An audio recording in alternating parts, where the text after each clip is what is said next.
Halo teman-teman, jumpa lagi bersama Asiri, alur singkat cerita film. Film yang dibahas kali ini berjudul Kalashnikov yang dirilis pada tahun 2020.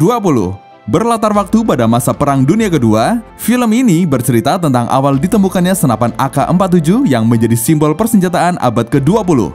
Daripada membuat kalian semakin penasaran, langsung saja ke alur ceritanya.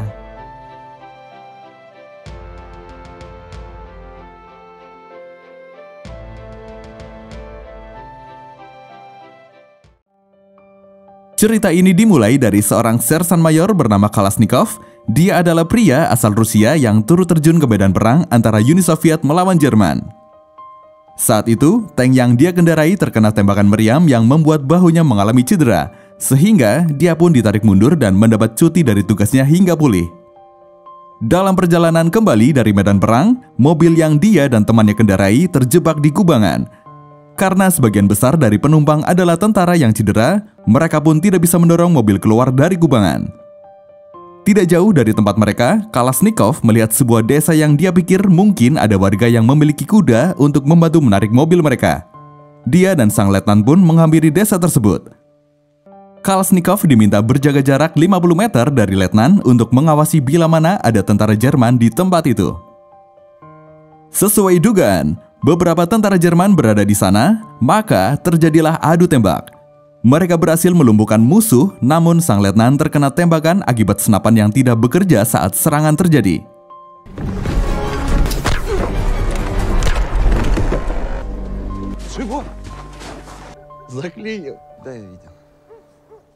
Kalashnikov mencoba membongkar senapan milik letnan. Dia berkata, senapan tersebut macet karena kemasukan air dan pelurunya membeku. Dengan bantuan kuda, akhirnya mobil mereka berhasil keluar dari kubangan dan bisa melanjutkan perjalanan. Tidak lupa, Kalashnikov mengirim surat kepada keluarganya dan memberitahukan bahwa dia akan pulang selama masa pemulihan. Di perjalanan pulang menggunakan kereta, Kalashnikov berada dalam satu gerbong bersama para tentara lain yang terluka akibat perang. Sebelum adanya perang, Kalashnikov pernah bekerja di depo kereta api dekat stasiun Matai. Namun, dia diusir karena ketahuan membuat sebuah senapan di tempat kerjanya. Dan kini, setelah ikut berperang, dia memiliki ide untuk membuat senapan otomatis yang mungkin akan lebih membantu para tentara untuk melawan musuh.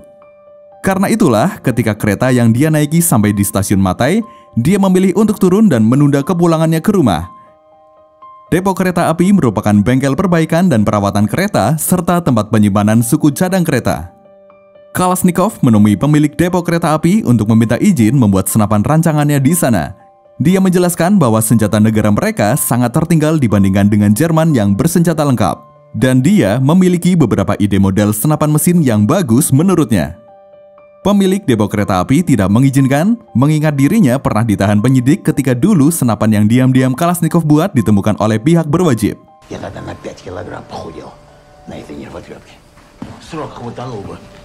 Да стрелять-то она еще как умела. За следователя примите мои извинения.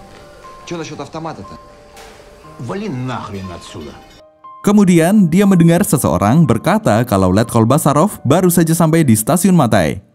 Kalashnikov langsung menghampiri Letkol Basarov untuk menyampaikan idenya membuat senapan otomatis. Berbekal surat pengantar dari Letkol Basarov, Kalashnikov menghampiri lagi pemilik depo kereta api. Berkat itulah dia mendapat izin membuat senapan rancangannya di sana.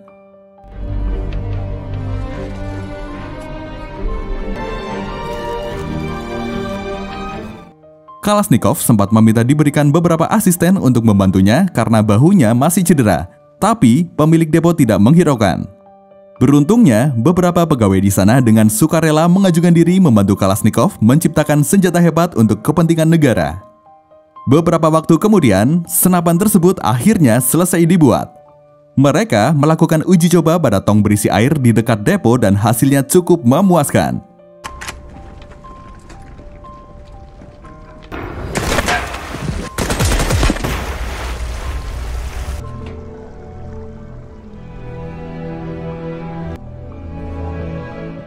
Kalashnikov membawa senapan buatannya ke Alma-Ata untuk ditunjukkan kepada Letkol Basarov. Tapi, Letkol Basarov ternyata sedang berada di barisan depan pertempuran. Karena itu, dia kemudian meminta bertemu dengan pengganti Letkol Basarov di kantor. Setelah menjelaskan maksud dan tujuannya datang ke sana serta menunjukkan senjata buatannya, Kalashnikov justru ditahan dan senjatanya disita. Senjata buatannya dibawa ke bengkel Gorokovaya untuk diperiksa. Setelah mereka coba gunakan untuk menembak, mereka merasa kagum dengan senjata buatan Kalashnikov. Selama ditahan, Kalashnikov terus diolok-olok oleh petugas di sana yang tidak percaya seorang sersan mayor sepertinya adalah seorang penemu. Tapi kemudian, semuanya dibuat bungkam ketika atasan mereka datang menjemput Kalashnikov dan menyebutnya sebagai penemu. Senjata buatan Kalashnikov cukup bagus, namun masih perlu disempurnakan lagi. Dia harus memenangkan kompetisi bagi para perancang senjata yang diadakan Uni Soviet agar senjata ciptaannya bisa diproduksi. Jika Kalashnikov mau, mereka akan menyelesaikan sampel senjata ciptaannya dan menunjukkannya kepada Jenderal Kurabatkin agar mendapatkan rekomendasi untuk ikut dalam kompetisi tersebut. Diberi kesempatan untuk mendapatkan fasilitas konstruksi dan menyempurnakan senjata ciptaannya, tentu saja Kalashnikov tidak mungkin menolak. Beberapa waktu kemudian, hari bertemu dengan Jenderal Kurabatkin akhirnya tiba. Setelah Jenderal Kurabatkin mencoba sendiri senjata tersebut, tanpa mendapat komentar apapun, Kalashnikov mendapatkan seragam baru serta mendapat rekomendasi untuk mengikuti kompetisi sebagai perwakilan distrik.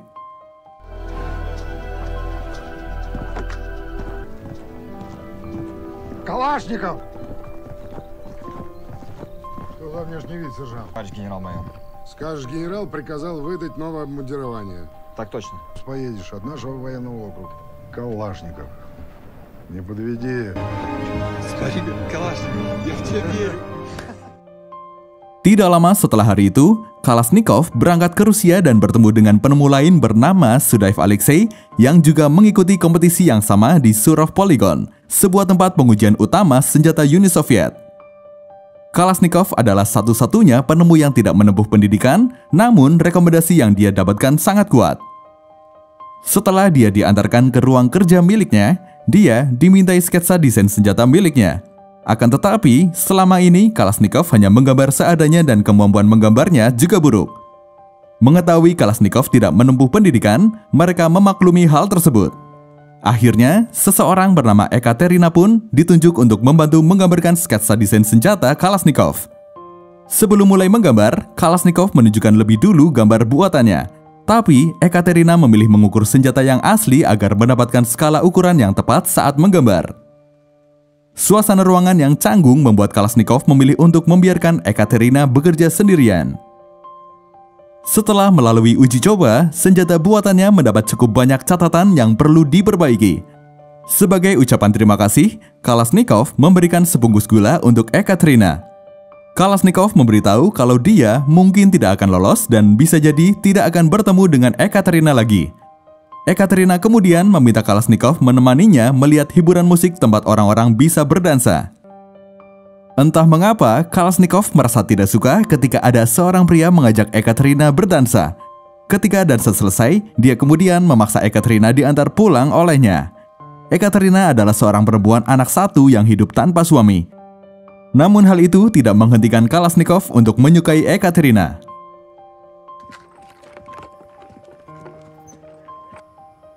Поеду на фронт. А за сахар спасибо, дочка любит сладкое. У меня нет мужа. Hari berikutnya, hasil ujian senjata diumumkan. Pemenang kompetisi saat itu yaitu Sudaev Alexei. Tapi, Sudaev yakin Kalashnikov masih akan menunjukkan siapa dirinya yang sebenarnya. Di hari yang sama, sebuah kompetisi pengembangan senapan mesin ringan diumumkan. Kalashnikov diminta untuk ikut dalam kompetisi tersebut dan mulai mengerjakan senjata barunya di Kazakhstan, karena di sana lebih banyak orang yang mengenal dan menghargai Kalashnikov. Sekembalinya dia ke Alma-Ata, Kazakhstan, Kalashnikov mulai mendesain proyek senapan mesin terbarunya. Di bawah pengawasan Andrei Ivanovich, perlahan senapan mesin ciptaan Kalashnikov berhasil diselesaikan. Dia pun segera membawanya ke tempat pengujian senjata di Rusia. Didampingi oleh Kapten Labov dari Keamanan Nasional, Kalashnikov berangkat membawa senapan ciptaannya tersebut. Kapten Labov sendiri adalah salah satu orang yang meremehkan Kalashnikov dan penemuannya.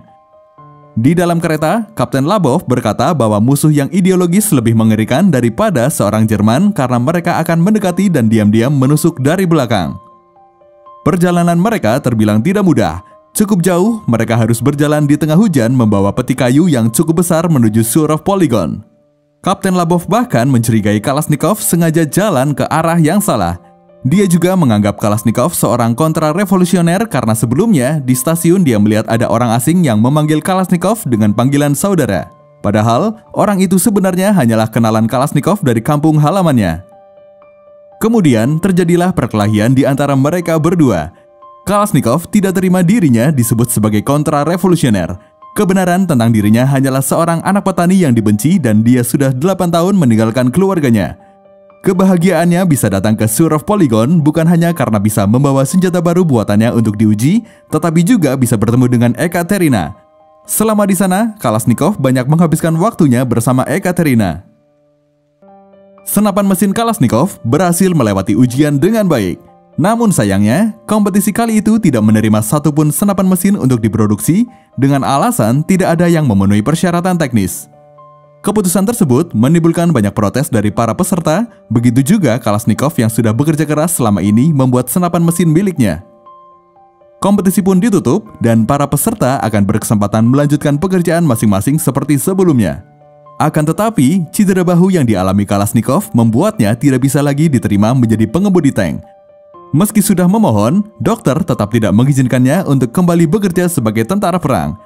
Sudaev Alexei pun bernasib sama, dia tidak bisa melanjutkan pekerjaannya karena dinilai tidak mampu lagi berlari. Semalaman Kalashnikov merenungi hidupnya, mengingat keluarganya dan merindukan masa-masa sewaktu dia kecil dulu. Setelah resmi menjalin hubungan dengan Ekaterina, Kalashnikov menjadi lebih sering berada di rumah Ekaterina. Hingga kemudian, hari itu ibu Ekaterina tiba-tiba datang ke rumah. Melihat keraguan dalam diri ibu Ekaterina kepadanya, dia dengan berani menyatakan bahwa dirinya mencintai Ekaterina dan ingin menjadikannya sebagai istri. Lalu, tiba-tiba terdengar suara tembakan di luar yang diikuti dengan pengumuman berita kemenangan Uni Soviet dalam perang melawan Jerman. С победоносным завершением!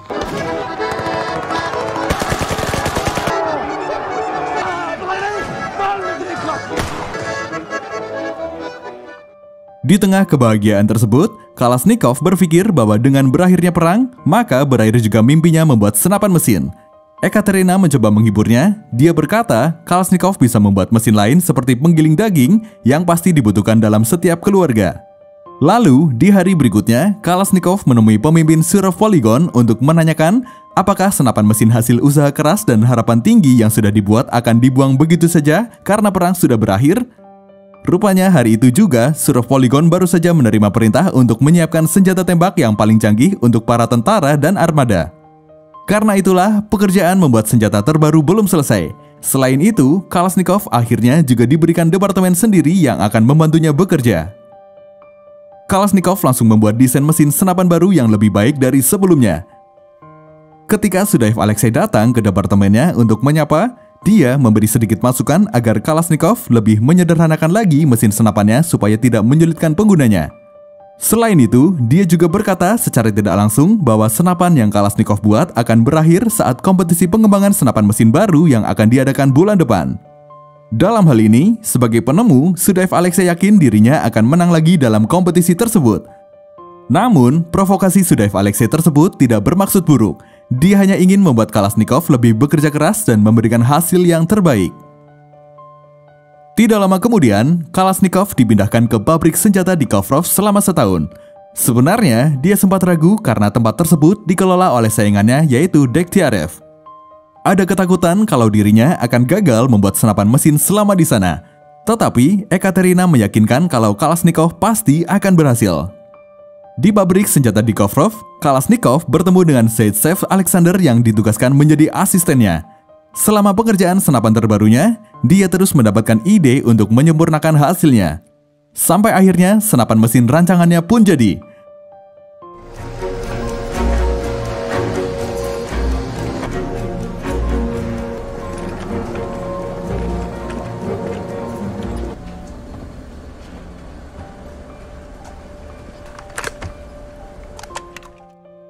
Hari kompetisi semakin dekat. Kalashnikov ingin sesegera mungkin melakukan uji coba untuk mengetahui bagian mana lagi yang perlu diperbaiki. Sayangnya, saat itu tempat uji coba masih digunakan untuk menguji senjata milik Degtyarev.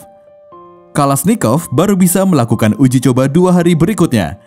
Kalashnikov kemudian meminta untuk diberikan izin membawa pulang senapannya untuk dia uji coba sendiri di dalam hutan. Tetapi dia tidak mendapatkan izin tersebut lantaran hal itu melanggar aturan di sana. Karena tidak sabar untuk menunggu lebih lama lagi, Kalashnikov nekat mencoba senapannya di luar area uji coba senjata. Akibat perbuatannya, dia pun ditangkap oleh petugas. Akan tetapi, dia senang melihat senapan miliknya berfungsi dengan baik sesuai harapannya. Senapan mesin miliknya berhasil melewati dengan sempurna serangkaian ujian seperti ketahanan terhadap air, ketahanan terhadap pasir, dan presisi hasil tembakan. Образец Калашникова!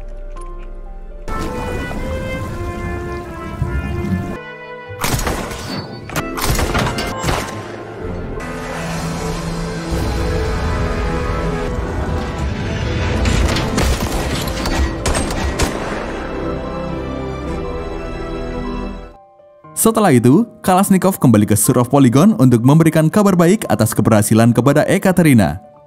Kebahagiaannya semakin lengkap ketika Ekaterina ternyata tengah mengandung anak darinya. Setelah itu, senapan yang dia beri nama AK-47 tersebut mulai diproduksi dalam jumlah banyak dan digunakan sebagai senjata resmi para tentara Uni Soviet. Kalashnikov juga mendapatkan promosi jabatan untuk naik pangkat dari sersan ke pangkat perwira. Ketika ditanya apakah dia sudah lama pergi, Kalashnikov menjawab, sangat lama, bahkan dia khawatir dia tidak bisa mengenali ibunya lagi. Dia pikir ketika memenangkan kompetisi, dia bisa pergi berlibur untuk pulang ke rumah, tapi nyatanya dia justru mendapat pekerjaan yang harus dia tanggung selama 10 tahun ke depan. Di depan seluruh pasukan tentara, Kepala Artileri Marsekal memperkenalkan Kalashnikov sebagai pemenang Order of Stalin dan penemu berbakat senapan AK-47 yang akan mewakili masa depan dunia persenjataan. Tidak hanya itu, Kepala Artileri Marsekal juga telah menyiapkan surat izin agar Kalashnikov bisa pulang menemui keluarganya. Dengan begitu, setelah lebih dari 10 tahun tidak pulang, akhirnya Kalashnikov bisa menemui keluarganya bersama dengan istri dan kedua anaknya. Приказ о твоем отпуске. Матери от меня низкий поклон. Вольно! Вольно!